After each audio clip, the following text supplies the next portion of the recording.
Bless up, my people. Welcome back to the channel. It's your girl, Anissa Bell Rose. Thanks to all the new subscribers. Thanks to the returning subscribers. If you're new to the channel, subscribe, turn the post notification bell on. Put it on all so you won't miss an upload from me.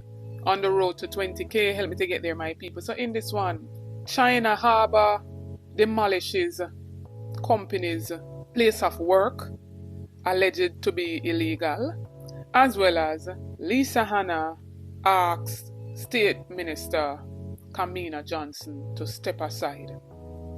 And we're going to hear everything where I unfold in this video. While I'm at it, drop a like on the video, share out the video. So according to news report, my people, a local developer, Cara Limited, has been left scrambling after the China Harbor engineering company demolished a building that the company has been operating in Irwin, St. James. And just for a little reference, Cara started back in Siaga time, my people. So Cara said that the National Land Agency gave them permission to use the building almost 20 years ago.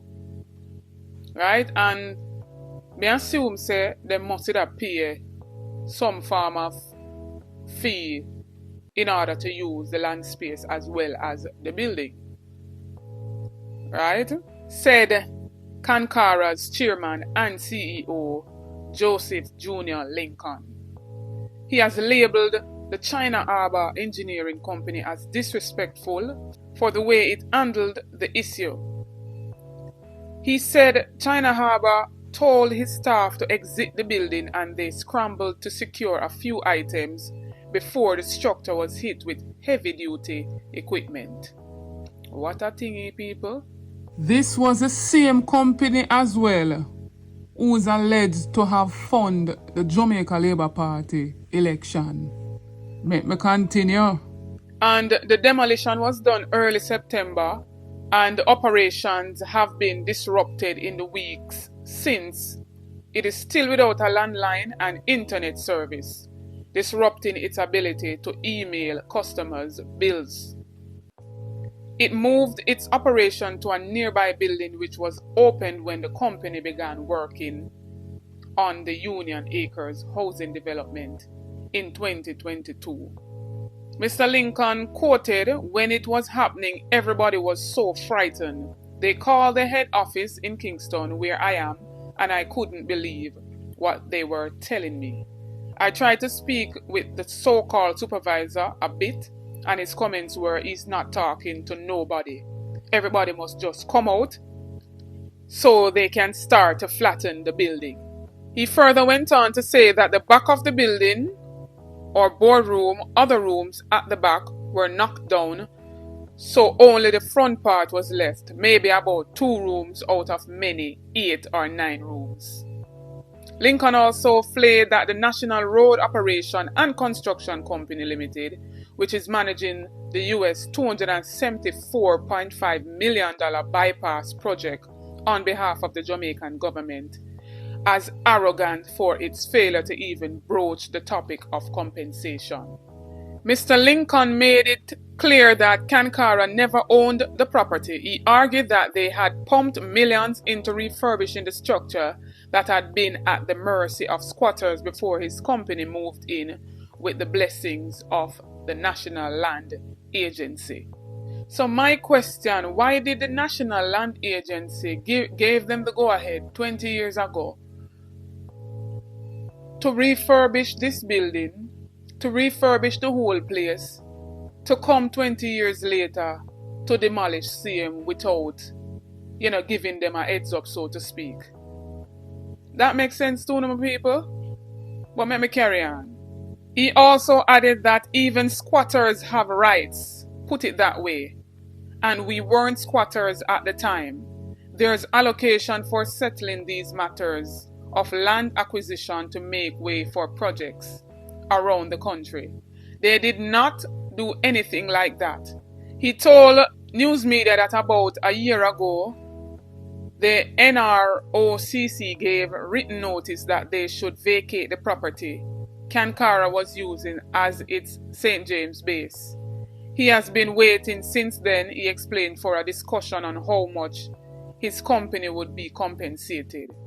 Yes, because since them say him never owned the land, but yet still a government agency gave him the go-ahead 20 years ago to refurbish the structure, he must be compensated. And so he's waiting for a meeting from last year, right? He said he get heads up, and he's waiting for a meeting for them to let him know how he will be compensated. That still has not happened, but yet still they moved in and demolished the structure. What a thing, eh? What a thing. To end his statement, he said, I have possession of the property for the last 20 years, and we invested heavily into that building. And there are rules in acquiring land. Even the squatter, you can't just go in and do that to a squatter. You have to compensate. The laws are there, and if you want me to, I can quote you these sections in the law that the government has been using up and down the country. But in this case, they did not use that at all. No discussion. So when you talk up and tell me, my people, what you think about this, it even reminds me of the whole Bernalad situation. And come to find out, is a person alleged to be in the whole government body that sold these people the land, and yet still the government moved in, no questions asked, no deal to say they will put the people at X location. They just went in. The people have invested heavily there because to their knowledge they thought they were buying the lands legally. And so the government never asked a question, they just moved in and they demolished the people in place. And I'm yet to see or yet to hear if the young lady that was even invited to Parliament got back a structure that the Prime Minister promised her. Talk up and make me know my people moving right along. While Lisa Anna sought for the Minister of Foreign Affairs, Kamina Johnson-Smith, to step aside. Same thing as to step down based on lack of participation as it pertains to them voting to, settle and seize this big war that's going on in Israel against the Palestinians. And she states that during my political life, I have avoided tribally criticizing ministers of government or calling on them to resign, mainly because I know the difficulties of being in such a position, having been there myself. Therefore, my call for the Minister of Foreign Affairs and Foreign Trade, Kamina Johnson-Smith, to step aside last week was not taken lightly and is not personal.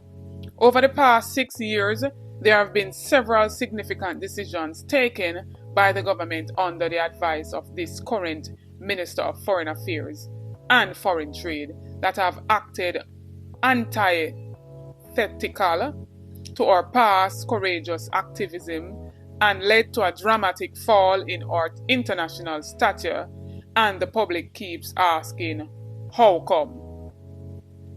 But the last decision or advice to the government is the most egregious and disgraceful. The government's excuse for Jamaicans' absence in the UN vote is unsatisfactory. The minister stated in a release that consultations did not conclude in time for Jamaica to participate.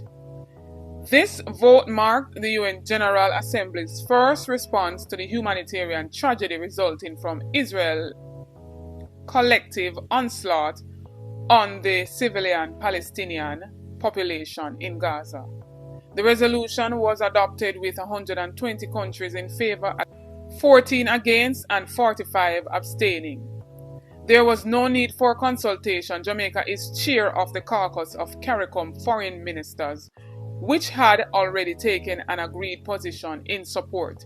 Therefore, a simple vote of yes, with other CARICOM member states was appropriate. Instead, we have trampled on the years of our courageous global activism, yet we were missing in action.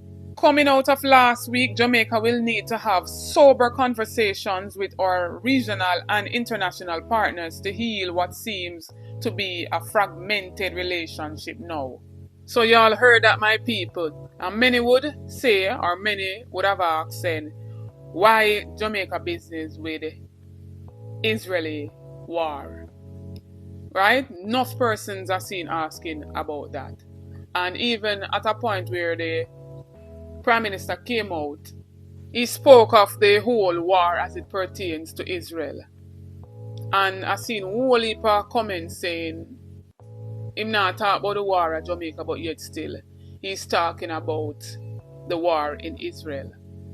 Right? And some will agree with that, while others may not agree with it. And remember, we have foreign affairs ministers. And if another country is being affected, then in the long haul of it, many other countries will feel the effects of that country, being at war with other countries. If you don't understand what I try to say. And remember, it's alleged that it's the same Israeli people that are building most of those homes that the Prime Minister is building. And so I get where Lisa Anna is coming from. However, in the last part of her statement, she says that they're going to have to be engaged in a whole heap of regional talks in order to gain back a certain status with these people. Because as you can see, Jamaica just got hit with a 5.6 magnitude earthquake. And even though the Minister of Finance says that they have money allocated for, emergencies such as these natural disasters, in other instances, Jamaica is going to need help from other countries too, right? And so we can't just look upon it in a one-sided way to say we don't care about the war in Israel and why everybody coming out for them to take part in that vote. Right? They are a part of the CARICOM body. Jamaica is a part of the CARICOM body. And so if a vote is to be done, they should have taken part in it. Tell me if you don't agree. You don't have to agree with what I'm saying. You don't have to agree with what Lisa Anna is saying. But when you make me know, should Kamina Johnson-Smith resign based on the lack of participation in the UN vote? Drop it in the comment section down below. Tell me what you think about China Harbour demolishing Cara's business place without having that meeting for them to be compensated. Don't forget to like, share and subscribe to the channel. Go over to my other platform, Instagram and Facebook, and follow me over there at Anisabel Rose. Check out the YouTube store, make a purchase, it goes in support of the channel. Check out the YouTube membership, you get a lot of benefits by becoming a member. We do notification shout out in each and every video. To be a part of that, all you have to do is be the first to comment, like and subscribe, and you'll be featured in the following video. This notification shout out goes to Evelyn Meikle. Big up yourself, Evelyn Meikle. Big up to each and every subscriber. New viewers, come on board, journey with me, join the family, subscribe to the channel, share out some of the videos, like up the videos. Get this video to at least 500 likes. Stay tuned for more videos. Big up on yourself.